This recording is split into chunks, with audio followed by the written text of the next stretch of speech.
Hi and welcome to the speed painting tutorial for 30 Necron Warriors. So we have 10 of the original Warriors I've resprayed, and then we have 10 of each of the different gun options of the new Necrons. Came out with Indomitus, and the intention is to paint them up to match my existing army, which looks like this. And then in detail we can see here the style that I've got. And this is achieved by doing the shoulder pads and the head with Screamer Pink, Druchii Violet wash, same with the rune on the chest. We can talk about the guns separately as we come to the different types, but essentially they've got some sort of glowing effect. And then on the base I've got like a silvery, sandy, dusty base with some green gems. So to achieve the silver sand and stone effects like on my bases, I'm just using some Geek Gaming glue and base ready arid earth, which essentially is just mainly sand and a few stones, and then I'm going to use the jewels. Again, it's a Geek Gaming base ready content, and I've smashed them up a bit to make them smaller, and I'll just pick out individual ones from there. So I'll put a bit of glue on each one, use an old paintbrush to spread it round, and then I'll do them in batches of 10, and I'll put some of the base on it. And then once that's dried, I'll give them a spray with lead belcher, and that'll make them silver again. And that's the base done.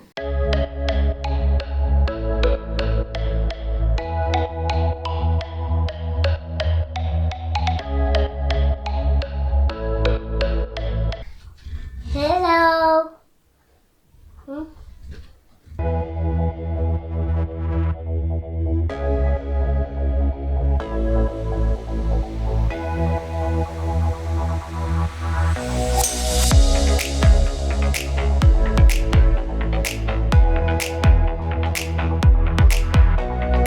So all the bases are done. I'm going to leave them to dry for a little while, but I'm going to prime them using lead belcher Citadel spray, and that will seal the bases as well. To prime them, I've used an old Warhammer box, got some sellotape, folded it over, stapled it on, and then these guys are now stuck on.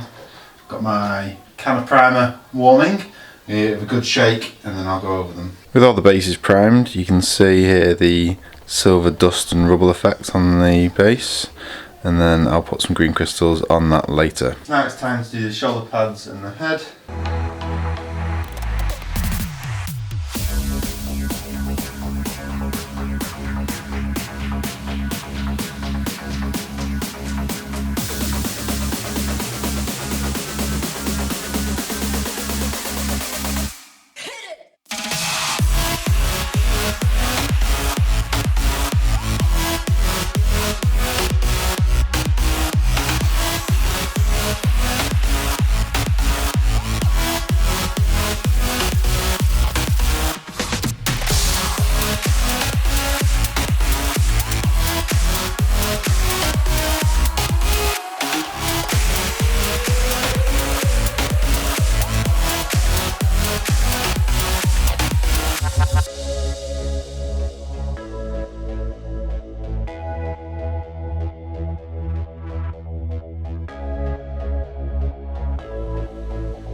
So all the shoulder pads are done with 2 coats. I like to do this when I'm batch painting. I like to do the same thing on each of the models rather than switching. So it's just create like a pattern of just doing shoulder pad, shoulder pad, shoulder pad.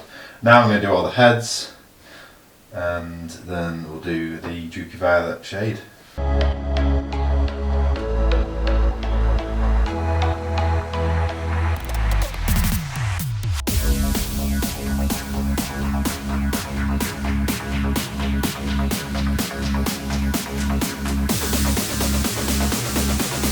I'm actually going to take this straight from the pot.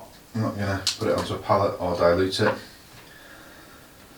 Using my shade brush. And the only thing I need to make sure is that I don't have too much on my brush. So I'm just going to use this little lip on top of these paints just to take off the excess. Should have a bit on there, and I'll judge it. It should be going darker with the wash, but I don't want it to be pooling.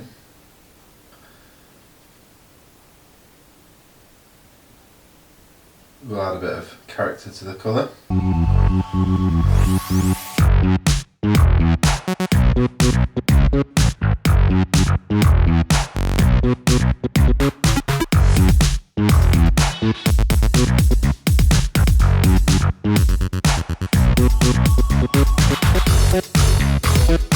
So that's the first coat done of that. This does take a bit of time to dry, a bit longer. The first model is practically dry, however I'm going to leave it slightly longer and I'm going to do the glyphs on the front. And this model is just again the same Screamer print.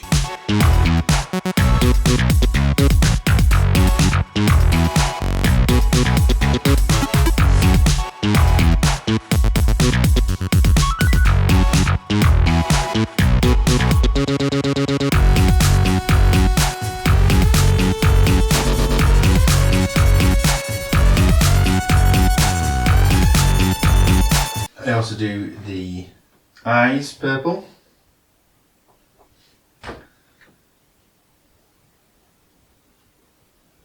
The eyes are more difficult. You essentially want to go from the outside in, twist the model around, from the outside in again, just to get a little dab into the socket.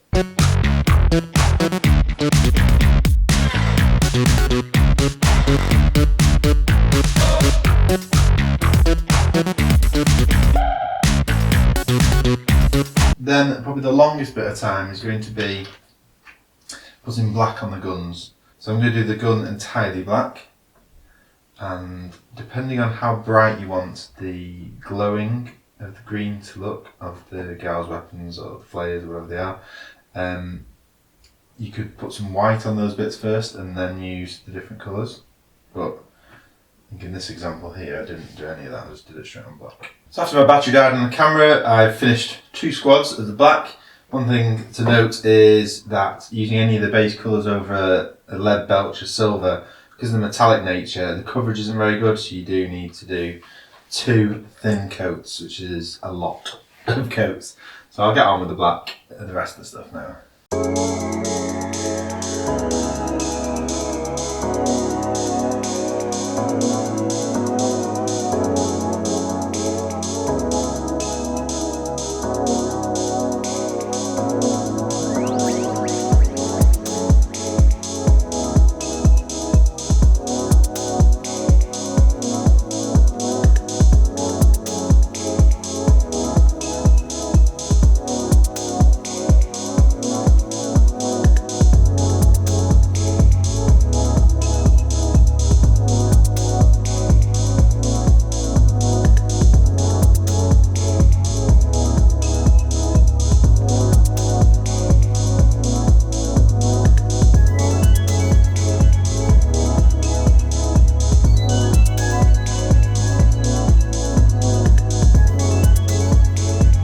Around here, any little black bits that touch these bits is fine because they're all going to be a green with glowing effects. So actually, a lot of the detail on the gun is actually going to have a glowing effect on. So it's not as important about the minute accuracy, because there's going to be a dry brush over them anyway. It's going to be hiding a lot of sins. So that's all done. So let's do my glow effects on the guns here with the different greens. Basically, I'll put a warpstone glow down on all the bits that will be green, just entirely cover it. So the front pipe, inside the actual where the power generators are, I'm going to do the entirety of this bit at the top of here as well. The moot green will be to do the shading. So for the pipes, I want to create a bit of a gradual change of colour. So while I'll do moot green across the lot, I'll take a mixture of the two, so it's slightly lighter, and just do a little bit in from the edges, and then use moot green neat just for the centre, and that would create a little bit of a gradient of colour.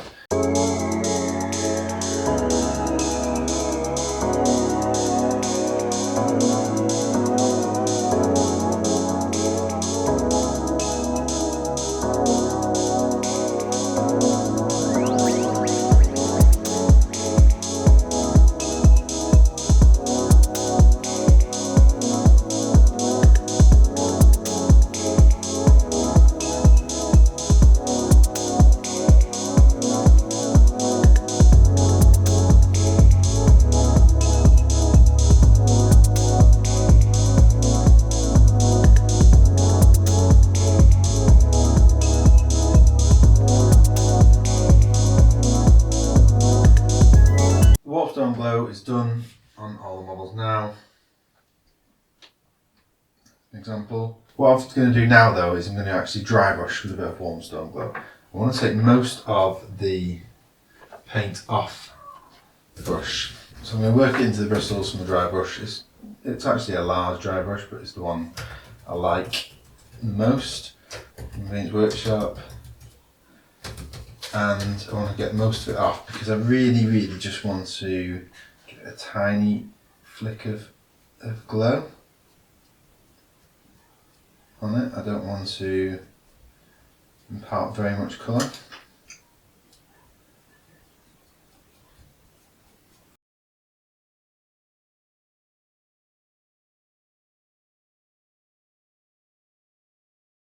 Now there's two stages to highlight. Primary highlight is going to be move green, raise bits of the gun housing just inside there and inside there, just to catch some of the raised edges.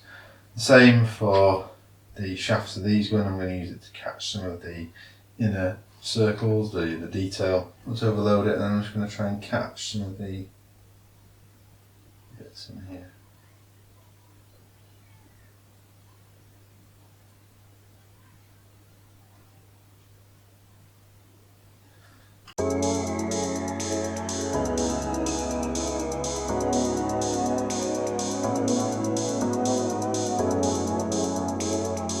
Move highlight across them all has been done.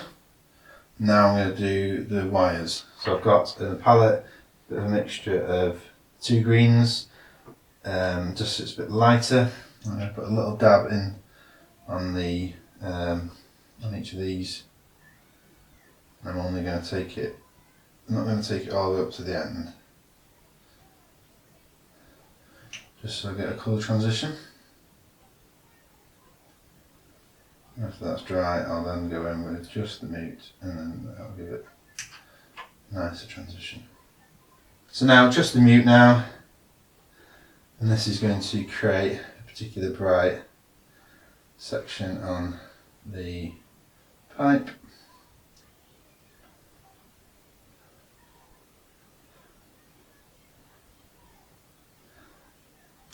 The models are getting close to being done now.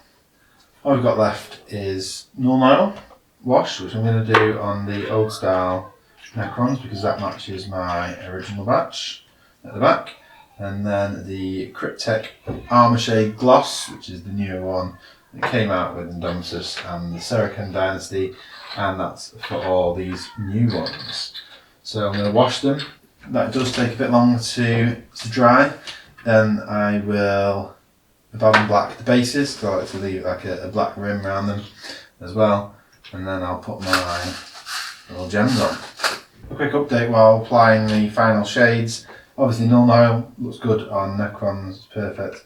This Cryptek Armour Shade, it's not very good. The coverage and the way it spreads is pretty poor, and then it also tints the model quite a lot, so it takes it away from being Necron Silver, and it gives it that like a brassy feel really. I'm not sure I like it, and I don't like the way it spreads and separates and beads. So I think I'm going to do one squad with that and then go back to Null Oil. So all the Necrons are finished. I've done a black ring around the bottom to finish them, and then I've put my little green gems. There's still an idea of Idic Beer, Necrons and More, where I've got 2 gems on this squad, 1 gem on this squad, and that helps me differentiate between them because they're the same. This squad has only got 1 gem, and this squad has got none, but these have got different guns, so it's quite easy to tell the difference. And that's them done. So I'll show you some close-ups. Hope you enjoyed this. Subscribe to the channel to support me and see future reports like this. I'm going to be doing speed painting a horde of Gene Stealers next, and comment if you have anything to say about it. Thank you very much.